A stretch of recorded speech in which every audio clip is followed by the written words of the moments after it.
İşte karşınızda biyolog, sinir bilim uzmanı, akademisyen, araştırmacı yazar, gezgin ve rockçı Profesör Doktor Sinan Canan.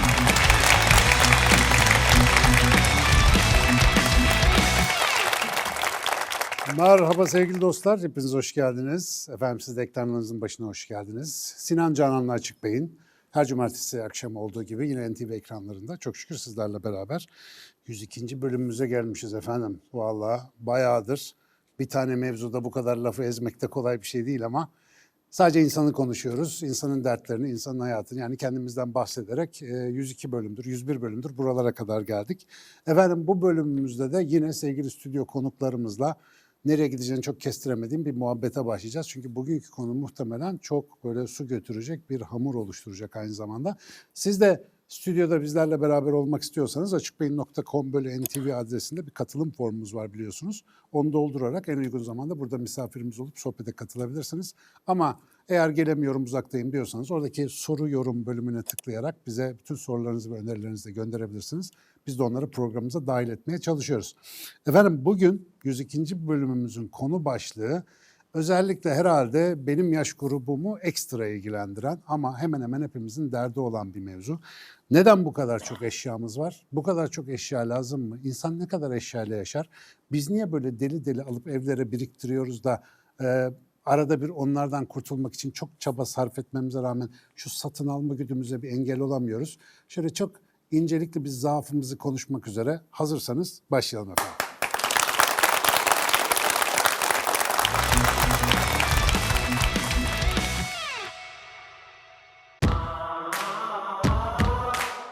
Katlana katlana artan bir harcama eğilimimiz var. Almalara doyamıyoruz. O da benim olsun, bu da benim olsun, bunu da alayım, bu pantolon dursun. Benim de var öyle bir sürü lüzumsuz eşya. İşte geçenlerde program hazırlık yaparken attıklarım. Önce dedim ki, oğlum ne yapıyorsun tamam atalım da ya lazım olursa.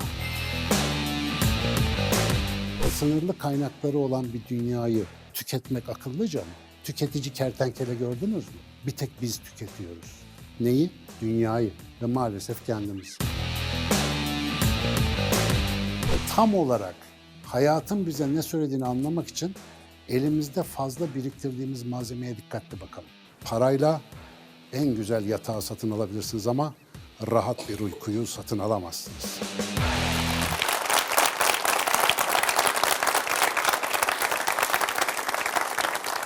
Evet, konu ilgimizi çekti mi sevgili arkadaşlar? Benim evde biraz fazla eşyam var diyenlerin ellerini görebilir miyim? Çok fazla pıncık pıncık ortalık dolu falan. Evde hiç kullanmayacağı kablo çekmecesi olan kaç kişi var? Kablo çekmeceleri, kablo ve adaptörler. Bir türlü atamıyorsunuz. Tedavülden kalkmış cihazların falan hala şeyleri duruyor. Böyle efendim hiç giymediğiniz mesela kilo verince giyeceğim diye 15 yıldır sakladığınız pantolonunuz var mı? Vardır, evet. Benim de vardı. Geçen aylarda bir kurtuldum kendisinden. 10 senedir bana eşlik ediyormuş hemen. Ya böyle bir tarafımız var. Yani görünce bir alasımız geliyor. Tamam işte bütçemiz falan da uygunsa bir kendimizi tutmamız zor oluyor. Ama çoğu zaman evimiz böyle aldığımız ve kullanmadığımız ve hiçbir de işimize yaramayan bir takım şeylerin mezarlığı gibi. Ama ona rağmen bu temel bir dert olarak hepimizin hayatında. Şimdi ben bir biyolog ve sinir bilimci olarak her şeye önce insanın bir işte yaratılışından, fıtratından, temel özelliklerinden, evrimsel mirasından başlayarak bakmaya çalışıyorum. Böyle olunca da aslında insan kendi zaaflarını biraz daha farklı pencereden görebiliyor. Bugün de eğer sizlerin de ilgisini çekerse efendim şu satın alma hastalığımıza, eşya biriktirme hastalığımıza biraz yakından bakacağız. Ama oraya gelmeden önce insan ne zamandan beri böyle acaba eşya yapıp biriktirip tutuyor? Şimdi biz biliyorsunuz yüz binlerce yıllık bir insanlık tarihinden bahsedip duruyoruz sürekli. Sanıyorum bu programın gedikli takipçilerinin tamamı, eminim stüdyo konuklarımızın çok büyük bir kısmı insanın fabrika ayarlarını çoktan okumuştur. Yoklama yapmayacağım şimdi bozulmayayım diye. İnşallah herkes okumuştur diye tahmin ediyorum. Mesela insanın fabrika ayarları bizim anlatımızın temelini oluşturuyor. Ve o temele göre de biz aslında işte şu 50 yıldır falan çılgın gibi değiştirdiğimiz dünyada gözümüzü açtık buralara geldik ama İnsan 300 bin yıldır burada ve 300 bin yıldır tabiatın zorlu koşullarında hayatta kalmak için ayarlanmış bir yapısı var. O yüzden o gün tabiatta çok işimize yarayan bazı şeyler bugünün aşırı gelişmiş ve imkanlarla dolu bu medeni dünyasında bize bir sürü problem çıkarabiliyor.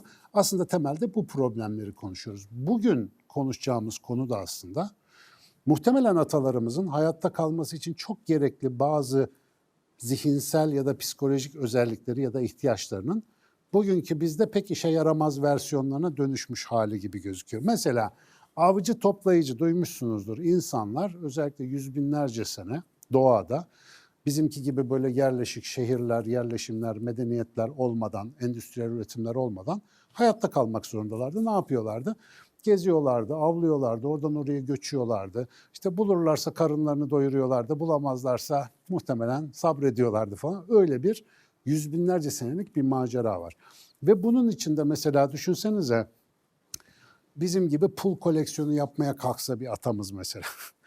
Şimdi göçerler insanlar, yani göçecekler. Göçünce yanınızda malzemenin hafif olması lazım. Öyle çok fazla kişisel eşya biriktiremezsiniz. Dolayısıyla avcı toplayıcılar genellikle çok hafif yaşarlar.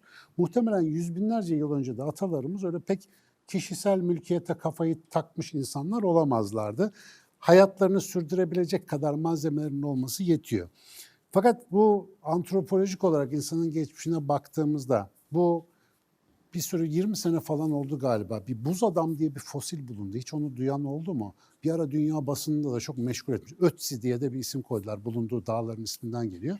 Şimdi Ötzi denen bu arkadaş buzda donmuş vaziyette bulunan 5000 senelik bir cenaze aslında. Bir şekilde kimine göre kaza sonucu, kimine göre de biraz nasıl diyelim suikast sonucu hayatını kaybetmiş birisi. Böyle hatta kolu altında falan bulunmuş, internette resimlerinde görebilirsiniz. Mesela bu arkadaşın bir filmde canlandırılmış hali. Bunun daha sonra hayat hikayesinde film yaptılar. Bu arada hayat hikayesinde kim nasıl öğrendi bilmiyorum ama tabii ki prodüksiyonun yaratıcılığı da var işin içinde. 5000 sene önce karlı dağlarda yaşayan bir insanın aslında kabaca görüntüsü. Nereden bu kadar detaylı olarak biliyoruz? Bu arkadaşın yanında kıyafetleri, çantası, eşyaları, işte av aletleri falan her şeyi de onunla beraber bulundu zaten. Ve 5000-5500 yıllık bu cesede baktığımızda, onun eşyalarına baktığımızda çantasının tıka basa malzeme dolu olduğunu görüyoruz. Ve çok fazla şey taşıyor aslında yanında. Hatta diyorlar ki belki de bu mal varlığı yüzünden öldürülmüş olabilir. Yani oradaki eşkıyalar onun eşyalarına çökmek için muhtemelen saldırmışlar. Çünkü kırık kemikleri falan filan da var. Bakın 5000 sene önce daha bugün bildiğimiz medeniyetler doğru dürüst ortada yokken ve insanlık kabaca 10.000 seneden bu tarafa doğru işte tarım hayvancılığı yavaş yavaş icat etmeye başladığında bu arkadaşın şu bel çantası var aşağıda gördüğünüz orada eşyalar birikmeye başlamış. Demek ki insan yerleşik hayata geçip de bir şeyler üretmeye başlayınca eşyalar toparlamaya başlamış. Ondan önce Medeniyetler Müzesi'nde falan görmüşsünüzdür. İncik boncuklar, küçük heykeller ama bunların hepsi insanların yaşadığı yerlerde süs ya da dini ikon amaçlı olarak üretilmiş şeyler artık. O dönemde inançların ne olduğunu çok bilmiyoruz ama kişisel eşya ondan önce çok fazla yok. Derken hepiniz okulda duymuşsunuzdur. Bizim buralarda hem başımızın belası hem de en büyük meşgalemiz ve arzumuz olan bir şeyi icat etti insanlar. Lidyalılar para denen bir kavramı icat ettiler. Bu bir Lidya sikkesi. Üzerine ilk defa işte bir arma basılmış ve altın gümüş karışımı bir malzemeden yapılmış. Bu nesne sayesinde artık insanlar işte doktorun kendilerini tedavi etmesi karşılığında 2 çuval bilmem ne buğday vermekten kurtuluyorlar. Her şey bu para denen nesneler aracılığıyla değiş tokuş sistemine giriyor. Ve paranız olduğu zaman da artık bir şeyler satın almaya başlayabiliyorsunuz. Satın almak niye lazım? Niye gerekli satın almak? Avcı toplayıcıyken ihtiyacınız olan her şey mecbur yanınızda olacaktı. Ama siz şehirlere oturduğunuzda, diğer insanlarla yaşamaya başladığınızda, kimisi doktor oluyor, kimisi psikolog oluyor, kimisi işte ne bileyim işçi oluyor, bir duvar ustası oluyor, bir şey oluyor. Herkes bir alanda uzmanlaşıyor. Ve uzmanlık alanıyla ilgili her şeyi yapabilecek alet edevatı varken hayatta kalmak için gerekli diğer şeyler de başka insanların yaptıklarına muhtaç hale geliyor. Dolayısıyla onlardan bir şey alıp satmak için etkin bir yöntem bulmak lazımdı. Lidyalılar bu işi ilk formüle edenlerden biri olmuş. Ondan sonra da her ne kadar Lidyalılar çok kısa bir süre içerisinde tarih sahnesinden çekilse de Bu para icadı bugüne kadar biliyorsunuz geldi. Hala da en büyük dertlerimizden bir tanesi bu para. İşte dünyada savaş mavaş oldu mu da herkesin gözü önce bir ekonomiye bakıyor. Para bizim için çok önemli oldu. Niye? İstediklerimizi alabilelim, arzu ettiklerimize ulaşabilelim diye. Ama bir şey de söylerler biliyorsunuz. Parayla en güzel yatağı satın alabilirsiniz ama rahat bir uykuyu satın alamazsınız. Çok havalı laf değil mi? Şimdi bunun hepsini biliyoruz da uykularımızı kaçıracak kadar da uğraşıyoruz para kazanmak için. O güzel yatakları alıyoruz belki. O sefer de üzerinde uykusuz kalıyoruz. Yani Lidyalılar iyi mi yaptı, kötü mü yaptı bilmiyorum ama bizim eşyalarla olan ilişkimizi, satın alma ya da değiş tokuş yapma ilişkimizi sonsuza kadar değiştirmiş bir şey icat etmişler. Sonra efendim, sonra derken çok yakın bir zamanda sanayi devrimi diye bir şey patlamış. Batı ülkelerinde özellikle. 3 tane büyük sanayi devriminden bahsederler. Bu da gene kitabi bilgi. 1760'larda birinci sanayi devrimi var. Buharlı makineler çıkmış. 1870'te efendim fabrika ve üretim bantları çıkmaya başlamış. Bu da ikinci sanayi devrimi 100 yıl kadar sonra. Ve 1910'ların başında 1914'te falan da otomasyon, otomatik üretme ve plastikler çıkınca da artık bizler çılgın gibi üretmeye başlamışız. Hele ki gençler bilmez ama ben hatırlıyorum 70'lerde 80'lerde ya Rabbim her şeyi almak istiyorum tarzında bir tüketim çılgınlığının bütün dünyayı sardığı zamanlardan da geçtik. Şimdi de artık evlerimize dönüp bakalım, hayatlarımıza dönüp bakalım. Milyonlarca, milyarlarca ürün çıkıyor her gün karşımıza. İnternette alışveriş sitelerinde bazen kendimizi kaybediyoruz. Ne alacağımızı şaşırmış vaziyetteyiz. Ve çok para harcıyoruz kendimize bir şeyler almak için. 4. görselimizde bir tane grafiğimiz vardı bu. Arkadaşlar 1970 yılından 2025 yılına kadar milyar dolar cinsinden tüketici harcamaları global dünya düzeyinde. Şu grafiğe bakınca korkmamak elde değil, katlana katlana artan bir harcama eğilimimiz var. Almalara doyamıyoruz. Bunun sonucu ne oluyor? Hepimizin evlerindeki hal. Peki ben minimalist yaşıyorum diyen var mı? Benim hiç ihtiyacım olmayan bir şey yok evde. Her şey tertemiz, bir lokma, bir hırka.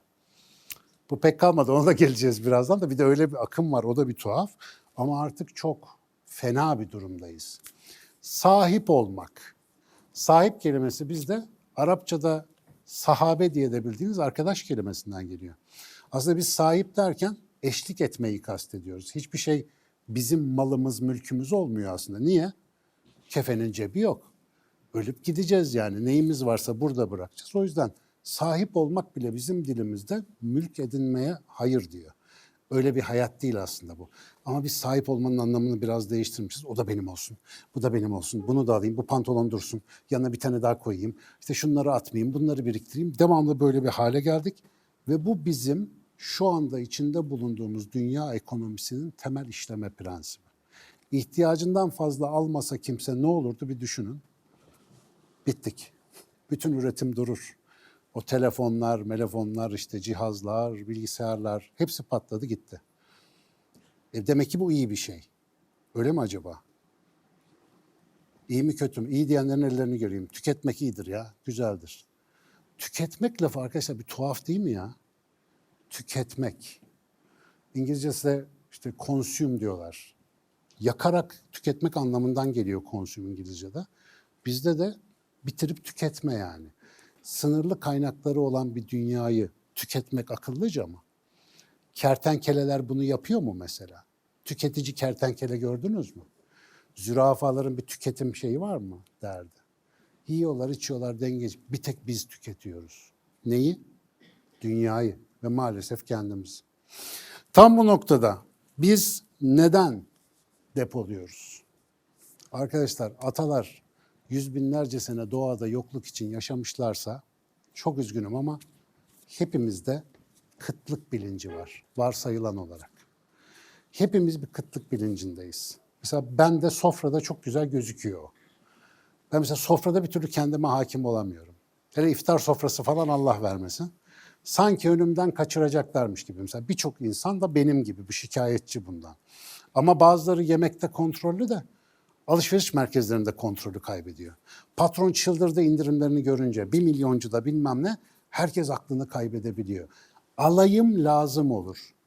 Bu nereden geliyor acaba bize? Arkadaşlar bunu bize öğretmediler. Okullarda bunun dersi yok. Ama hemen hemen bütün dünya insanlarında bunu görüyorsanız diyeceksiniz ki işte bunların hepsi biyoloji, bunların hepsi insanın tabiatı, bunların hepsi atalardan aldığımız bir mirasla alakalı. Daha evvel yemekle içmekle ilgili konuşurken niye çok şeker sevdiğimizi konuşmuştuk. Biz niye şekere dayanamıyoruz? Çoğumuz bayılıyoruz. Doğada çok azdı. Atalarımız şekeri çok sevip, çok arar, çok bulurlarsa enerji sağlayıp hayatta kalabiliyorlardı. Dolayısıyla şeker sevenler daha çok yaşayıp daha çok çocuk sahibi oldukları için bizler de şeker seven ataların torunlarıyız. Allah'ım şu anda çikolatacıda falan kendimizi kaybediyoruz mesela çoğumuz. Atalarımız için bir kuvvetli durum olan, avantaj olan şey çok çikolata üretilen bir devirde bizim lanetimiz oldu, dikkat edin. Ve hep ne dedik? İnsan yokluklar devri için yapılmıştı. Şimdi çokluklar derdinde büyük azap çekiyor. Biraz moraliniz bozuldu mu? Hakikaten bizim durum böyle. Valla ben kendimden bahsediyorum, bilmiyorum. Hiç size bir şey demiyorum ya. Aynı durum bende de var. Bu arada bu bölümü hazırlarken gerçekten evde herhalde bir 3-4 büyük poşet bir şeyleri eşe dosta dağıttım. Bir kısmını attım. Yani kendimi hakikaten suçlu hissettim. Çıkıp televizyonda böyle bir konu konuşacağız. Dedim önce bir ortalığı toplayalım. Sizin durumunuz nasıl? Evde böyle arada bir şeyler atıyor musunuz? En son buyurunuz bir mikrofon alalım size. Merhaba hocam, Betül ben. Betül merhaba. Şimdi ihtiyaçlarımız dahilinde bir şeyleri almakla yönlendirilmiş bir şekilde bir şeyleri satın almak arasında çok büyük bir farklılık var. Gerçekten hepimizin yer yer çok fazla şeye ihtiyacı olabiliyor. İçinde bulunduğumuz hayat gitgide kompleksleştiği için bizim ihtiyaç maddeleri de kendi içerisinde Çok güzel. Gerçekten kompleksleşiyor mu hayatımız sence? kompleksleşiyor esasında. Evet. Valla ben şimdi o kadar şey atıyorum, hayatımdan hiçbir şey eksilmiyor mesela. Benim evdeki, ortalama bir Amerikalı'nın evinde 300 bin tane nesne varmış. 300 bin. Evdekileri hiç saydınız mı bilmiyorum, biz de fena değilizdir. Bu 300 binin kaçını kullandığımıza bakalım. Aslında sanki bizim alışveriş hastalığımız bizim hayatımızı kompleksleştiriyormuş gibi geliyor. Mesela sadece defter kalemin olsa aklına geleni gene yazarsın ama 30 tane defterin, 50 tane kalemin, 5 tane bilgisayarın bilmem ne olunca onu nereye yazdıydım, bunu ne yaptıydım her şeyi karıştırmaya başlıyorsun. Bak gençlerde var o durum biliyorum. Nereye not aldıydım ben bunu? Not aldım ama unuttum falan filan diye. Gerçekten karmaşıklaşıyor mu yoksa biz mi yapıyoruz aslında biraz bunu? İhtiyacımız olmayan şeyleri satın almaya başladığımızda asıl problemle karşı karşıya Aynen. kalıyoruz. Yani bazı şeylere ihtiyacımız var o komplekslikten dolayı, bu doğru. İşte eskiden kömürle ısınıyordu, ondan önce sobayla ısınıyordu, şimdi doğalgazla ısınıyor. Böyle bir geçiş içerisinde bizim nelere ihtiyacımız oldu, neler değişti. Biz de odaklarımızı kaybettiğimiz için biz aslında neye ihtiyacımız olduğunu unuttuk. Yani bunun net olarak farkında değiliz. Eşyaları atarken, yakında eşya atan var mı aranızda? Yani şöyle bir şeyler topladım attım. Ne hissettiniz? Bir mikrofon alalım mı size? Şöyle genel Yani olarak önce- hissiyatınız neydi? Daha sonra lazım olur diye bir kenara koydum. Ya dedim artık bu bir işe yaramıyor. Akşam işte koca bir poşet doldurup gönderdim ve rahatladım. Heh, Çok bir iyi rahatlama oldu. hissiyatı geliyor. Ama onları atma düşüncesi ilk geldiğinde kendinize dikkat ettiniz mi? Yani şimdi benim de var öyle bir sürü lüzumsuz eşya. İşte geçenlerde program hazırlık yaparken attıklarım. Önce dedim ki oğlum ne yapıyorsun, tamam atalım da ya lazım olursa. Hemen böyle bir gerginlik başlıyor değil mi? Bak bu atalardan gelen bir şey. Ok bulamazsam ne yapacağım? Tamam işte şurada hazırlıksız yakalanırsam ne olacak falan filan gibi. Atalardan gelen o devre hemen bir çalışıveriyor. Ama onları elden çıkarttıktan sonra bakıyorsunuz hayatta bir şey eksilmiyor ve bir hafiflik duygusu yaşıyorsunuz. Bu her seferinde bunu yaşamamıza engel olan şey o ilk başta ya lazım olursa duygusu. Ama bir şey daha var. Arkadaşlar bizde psikolojik olarak şöyle bir şey varmış. Araştırmalar şunu söylüyor. Biz bir eşya aldığımızda o eşyayı zihnimiz kendi bedenimizin bir uzantısı olarak, anlamsal olarak da fiziksel olarak da bir uzantımız olarak algılıyormuş.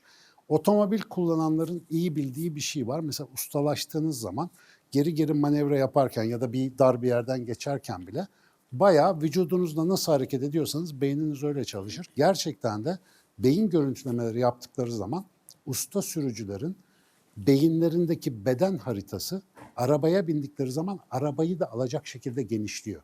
Yani arabaya bedenimiz gibi muamele ediyor beynimiz. O yüzden hani trafikte bazen tampona bir dokunuyorlar da savaş çıkıyor ya. Sanki insan bunu bedenine yapılmış bir müdahale gibi algıladığından olsa gerek. Öyle bir alan genişlemesi var ve sizdeki satın aldığınız her eşya ya ona yüklediğiniz anlam, ya işte size diyelim biri bıraktı onu, birinden miras kaldı ya da hediye edildi. Onun hikayesi ya da sizin işinize yaramasından kaynaklı bir yetenek artışından dolayı beyniniz onu bir uzantı gibi algılıyor ve sanki parmağınızı kaybedecekmişsiniz gibi korkuyor o eşyayı atmaktan. Yani ben kendim bunu çok iyi deneyimledim. Bir şeyler aldığınızda aslında kendinize bir nevi protez bir şey ilave ediyorsunuz gibi düşünün. Sonra atması biraz zor olacak. Satın alırken iyi düşünmek, onu hayatımıza dahil ederken iyi düşünmek bu yüzden çok önemli. Çoğumuzun yaşadığı çevrede aşırı miktarda eşya birikmesinin en önemli sebeplerinden bir tanesi bu hikaye. Bir de eşyalar diğer canlılar gibi gelmiyor bize. Mesela maymunların alet kullandığını biliyor musunuz? Termit yiyorlar onlar, küçük karıncaları. Çubukları böyle sokuyorlar termit yuvalarının içine. Çubukları böyle termitler toplanıyor. Sonra alıp diye böyle sushi yer gibi onları yiyorlar falan. Ve bu aletler de öyle çubuğu bulduğu gibi yapmıyor. Alıyor çubuğu, uygun ölçüde kırıyor. Yani alet yapıyor baya baya hayvan. Ama mesela hiçbir şempanzeyi şöyle göremezsiniz. Bu çubuk dedemin de termit yediği çubuktu. O yüzden canım pahasına bunu kaçırdım. Eşyaların anlamlandırılması, zihinde ona anlam vermek falan gibi bir şey görmüyoruz hayvanlarda. Ama bir de bizde o var. İşte küçükken kullandığım bilmem neydi bu falan diye saklıyoruz. Öyle bir anlam verme, zihnimizin anlam tarafının da genişlemesi söz konusu elimizdeki aletlerle. Peki evde, hayatımızda şu anda işe yaramayan binlerce şey varsa bizim zihnimiz kaç parçaya bölünüyor anlam olarak bir düşünelim. Ne kadar dağınık, ne kadar böyle kenarları belirsiz bir varoluş anlamına geliyor bu bizim için. Aslında zihnimizi çok zorlayan da bir yükten bahsediyoruz. Hepsi bizim bir uzantımız ama nasıl kullanacağımızı hiç bilmediğimiz 30 tane kolumuz, bacağımız olduğunu düşünün. Her yerde bir şeyimiz var ve bunların bizim için bir anlamı yok. Bir sürü eşyamız var. Niye orada olduklarını bile çoğu zaman bilmiyoruz ama bizim dediğimiz için onlardan kurtulmakta da çok zorlanıyoruz. Bilmem yeterince darlayabildim mi sizi? Yani şu anda eve, ofise falan bakınca abi ne oluyor burada falan diyebilirsiniz. Halis'ciğim merhaba. Merhaba hocam. Uzman psikolog Halis Beyputzade. Aynı zamanda Hoş geldin. doktor öğrencisiyim. Hoş buldum hocam. Hocam fazla eşya biriktirmek bence zihinsel dağınıklığa neden oluyor ve Evet. aslında eşyaları biriktirdiğimizde yani onlara yüklediğimiz anlam doğrultusunda aslında anılarımızı biriktiriyoruz eşyaları biriktirdiğimiz durumda. O zaman bu durumda da yeni eşyalar almaya iten mesela teknoloji hocam son dönemlerde bizi eski kalmamıza ikna ediyor ve sürekli yeni eşya almaya ihtiyacı hissediyoruz. Evet. Ve bu durumda aslında eşyayı değil eşyanın bizde uyandırdığı duyguyu, hissiyatı ediniyoruz, alıyoruz ve ona yüklediğimiz anlam doğrultusunda eşyalara sahip hocam. O zaman bu bağlamda da yani bu hissiyat bizde bir nevi duygusal boşluk hissiyatına veya eşyalardan aranamamamızın sebebi de bir nevi arka plandaki kendi benliğimizle yüzleşmekten korktuğumuzdan dolayı. Tabii çıplak kaldın mı ne yapacaksın yani? Bunu biz en iyi psikologlar bilir. Biz mesela çıplak halimizi hiç sevmeyiz. O yüzden kılık, kıyafet, aksesuar, malzeme, işte teknik aletler falan bunlar bir şekilde hayatımızı eğlendiriyor. Ama mesela şimdi o tüketime şöyle bir etki daha eklenmiş vaziyette. İşte Diderot etkisi dedikleri bir şey var. Siz yeni bir şey alıyorsunuz. Bu illa teknik bir alet olmak zorunda değil ama bilgisayarcılar bunu iyi bilir. Yeni bir bilgisayar modeli alırsınız. Ona bir kap almanız gerekir. Bir destek almanız gerekir. Uygun bir işte soketine bağlanacak bir şey almanız gerekir. Aksesuar telaşı başlar ya da eve bir halı alırsınız. Bu koltuk buna uymadı, onun yerine yeni bir şey alayım. Her satın aldığımız şey bizde artık yeni bir tüketim zincirini tetikliyor. Yani mobilyaları değiştirince halıları değiştirince sehpaları, onu da değiştirince bari televizyonu, en sonunda hanım beyi de değiştirelim'e falan kadar giden böyle enteresan bir çılgın sirkülasyona girebiliyoruz maalesef. Bu da bizim hiçbir zaman atalarımız gibi işe yarasın diye alet toplamadığımızı çok net gösteriyor. Biz aslında bir hikaye oluşturmaya, yeni bir dünya yaratmaya çalışıyoruz. Çünkü muhtemelen kendi olduğumuz halimizden ve dünyamızdan pek memnun değiliz gibi. Ki zaten arkadaşlar bütün anlatılar bize diyor ki sen halinden memnun olma ki ben sana bir şeyler satayım. Sen tamam olmadığına ikna ol ki tamamlanmak için devamlı bir şeyler ara, bir şeyler harca. Bizim de çark dönsün falan diyor. Bence bunu bir daha düşünüp de çok da ihtiyacımız var mı onu bir daha sorgulamakta fayda var.